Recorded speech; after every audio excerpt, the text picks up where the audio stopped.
प्रधानमंत्री जी भी आ रहे हैं 25 तारीख को इसी लोकसभा क्षेत्र में टेहरी ऑनसोन में स्वरा हवाई अड्डा के मैदान में, वहीं पर 11 बजे दिन में प्रधानमंत्री जी 25 तारीख जी ने किया है और बिहार के मुख्यमंत्री नीतीश कुमार जी ने भी किया है। कितना काम हुआ उसकी चर्चा करने में फिर वक्त लगेगा। हम एग्जाम्पल के लिए, उदाहरण के लिए सिर्फ बताना चाहते हैं। केंद्र सरकार की मदद से नीतीश कुमार जी ने भी बहुत सारा काम किया।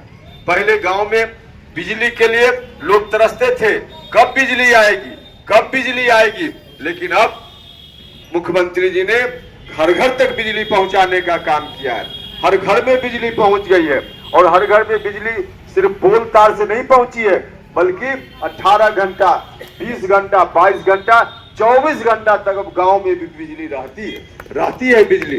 तो चाहे भारत की सरकार ने या राज्य की सरकार ने, जिनको मौका दिया, एनडीए की सरकार ने दिल्ली में भी काम किया है, पटना में भी काम किया है, और आपने मुझको मौका दिया, हमने भी ईमानदारी से सेवा करने का प्रयास किया है। इसलिए आप सब लोगों से कहने आए, इस बार मौका दीजिएगा तो उस समय से ज्यादा बेहतर हम सेवा करें, क्योंकि माहौल उस समय से ज्यादा अनुकूल है। याद होगा आप सब लोग, उस वक्त एनडीए की सरकार दिल्ली में बन गई थी 2014 में, लेकिन विधानसभा का चुनाव हुआ 2015 में, तो पटना में एनडीए की सरकार नहीं बनी थी, महागठबंधन की सरकार बन गई थी, जिसके चलते काम करने में थोड़ी कठिनाई हुई थी। आप सब लोगों को मालूम है, जिसकी सरकार रहती है, जिस गठबंधन या पार्टी की सरकार रहती है, उसी का प्रतिनिधि अगर चुनाव जीतता है तो काम सब आसानी से होता है। लेकिन विरोधी दल का अगर कोई जीत गया प्रतिनिधि तो काम नहीं हो पाता है। विरोधी दल वाला को कहिएगा कि अमुक काम करा दीजिए, तो कहेगा कि हमारी तो बात ही कोई नहीं सुनता, हम क्या करें। तो भाइयों और मित्रों, जिसकी सरकार उसका प्रतिनिधि, तो काम ज्यादा होता है। उस समय नहीं हुआ था, पटना में महागठबंधन की सरकार बन गई, हम सब लोगों को काम करने में कठिनाई हुई थी। लेकिन इस बार क्या है, इस बार जिस तरह से प्रत्येक दिन पूरब में सूरज का उगना निश्चित है, वैसे ही नरेंद्र मोदी जी का तीसरी बार भारत का प्रधानमंत्री बनना निश्चित है। हर तरह से तय है, नरेंद्र मोदी जी फिर से भारत के प्रधानमंत्री बनेंगे, एनडीए की सरकार बनेगी। तो दिल्ली में भी एनडीए की सरकार, पटना में भी एनडीए की सरकार अभी भी है। 25 में विधानसभा का चुनाव होगा, उसमें भी गारंटी है कि फिर से एनडीए की सरकार पटना में भी बनेगी। तो दिल्ली में एनडीए की सरकार, पटना में एनडीए की सरकार, अगर एनडीए के प्रतिनिधि के रूप में आप सब लोगों ने यहाँ से जिताकर भेज दिया, तो सारा काम यहाँ से लेकर दिल्ली तक एनडीए, तो सारा काम आसानी से होगा। जो पहले वाला काम भी पेंडिंग है वह भी होगा, जो नया आपका हुक्म होगा वह काम भी आसानी से हो जाएगा। इस बार कोई काम कराने में कठिनाई नहीं होगी। इसलिए हम आपसे कहने आए, उस समय हमने शुरुआत की थी 2014 में, पहली बार आप सब लोगों ने भारत का मंत्री परिषद में हमको शामिल कराया, पहली बार मंत्री बनाया। तो पहली बार मंत्री होने के कारण अनुभव की भी कमी थी, काम करने का नया अनुभव था। लेकिन इस बार भारत सरकार में मंत्री रहते हुए भी हमने अनुभव प्राप्त किया है, तो अनुभव भी है, काम करने का अनुभव भी, और दोनों जगह एक तरह की सरकार होने के कारण अनुकूल परिस्थिति भी। इसलिए इस बार कोई दिक्कत नहीं होगी, बेहतर से बेहतर तरीके से हम आपकी सेवा करेंगे। इसलिए आप सब लोगों से आग्रह है, सभी लोगों से आग्रह।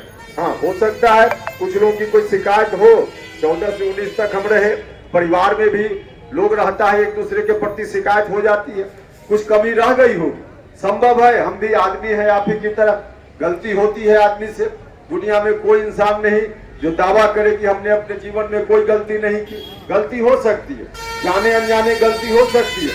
तो मुझसे भी अगर जाने अनजाने कोई गलती हो गई होगी, तो उसके लिए हम आप सब लोगों से हाथ जोड़कर प्रार्थना करना चाहते हैं। ये एमपी चुनने का सवाल नहीं है, देश का सवाल है, राज्य का सवाल है, इलाके के विकास का सवाल है। इसलिए आइए आप सब लोग मिलकर एक बार पुरानी गलतियों को नजरअंदाज करते हुए एक बार मौका दीजिए। आपका जो भी कर्ज मेरे ऊपर है, 14 में इतना बड़ा कर्ज आप सब लोगों ने मेरे ऊपर डाला, पहली बार आए, जिताकर भेज दिया, मंत्री बन गए। यह जो कर्ज है आपके ऊपर, इसके लिए आपका कर्ज मेरे ऊपर जो है, इसके लिए उपेंद्र कुशवाहा आजीवन आपका आभारी है और आभारी रहेगा। लेकिन एक मौका चाहते हैं, एक मौका चाहते हैं, उस कर्ज को जितना भी संभव होगा उतारने का मौका चाहते हैं। इसलिए आइए आप सब लोग जिस जात के भी हो, जिस धर्म के हो, सभी लोगों से आग्रह है कि सब लोग मिलकर एक एक कीमती वोट गैस का सिलेंडर छाप चुनाव चिन्ह है हमारा। प्रधानमंत्री जी ने बहुत सारा काम किया, उसमें उज्ज्वला योजना भी एक काम उनका है, जिस योजना के तहत गरीब घर की महिलाओं को प्रधानमंत्री जी ने फ्री में गैस का सिलेंडर दिया है। और उसी गैस सिलेंडर में से एक सिलेंडर प्रधानमंत्री जी ने उपेंद्र कुशवाहा को भी दे दिया है। वही गैस का सिलेंडर हम लोग का चुनाव चिन्ह है। तो आइए आप सब लोग मिलकर मशीन पर क्रम संख्या 5 पर गैस सिलेंडर मिलेगा। 1 2 3 4 5, 4 गिनिएगा, 4 छोड़ दीजिएगा, 5वां में गैस सिलेंडर मिलेगा। गैस सिलेंडर छाप के सामने के बटन को दबा करके आशीर्वाद दीजिए। 1 जून को जैसे जैसे आप गैस सिलेंडर के सामने के बटन को दबाइएगा, वैसे वैसे दिल्ली में हमारे प्रधानमंत्री जी की ताकत बढ़ते जाएगी। लेकिन आपके इस काम से सिर्फ उन्हीं की ताकत नहीं बढ़ेगी, उनकी ताकत तो बढ़ेगी ही, लेकिन उनके साथ साथ बिहार के मुख्यमंत्री नीतीश कुमार जी की भी ताकत बढ़ेगी, चिराग पासवान जी की ताकत भी बढ़ेगी, जीतन राम मांझी जी की ताकत भी बढ़ेगी, और आपका सिपाही उपेंद्र कुशवाहा की भी ताकत बढ़ेगी। इसी ताकत का इस्तेमाल करके बेहतर से बेहतर आपकी हम सेवा करेंगे, यही कहने आए थे। इन्हीं शब्दों के साथ एक जानकारी जो हम आपसे आग्रह करने के लिए आए हैं, वीरेंद्र बाबू ने आपसे आग्रह किया, यही आग्रह करने के लिए हमारे प्रधानमंत्री जी भी आ रहे हैं 25 तारीख को इसी लोकसभा क्षेत्र में डेहरी ऑनसोन में सुवरा हवाई अड्डा के मैदान में, वहीं पर 11 बजे दिन में प्रधानमंत्री जी 25 तारीख को आएंगे। तो आइए आप सब लोग मिलकर 25 तारीख को उनका भाषण सुनिए और उससे भी लाभ उठाने का काम कीजिए, यही कहने आए थे। इन्हीं शब्दों के साथ आगे अभी कार्यक्रम यहाँ से सुंदरगंज बैरिया होते हुए नबीनगर तक जाना है, इसलिए इन्हीं शब्दों के साथ आप सभी लोगों का मैं हृदय से धन्यवाद करता हूँ और अपनी बात समाप्त करता हूँ। बहुत बहुत धन्यवाद।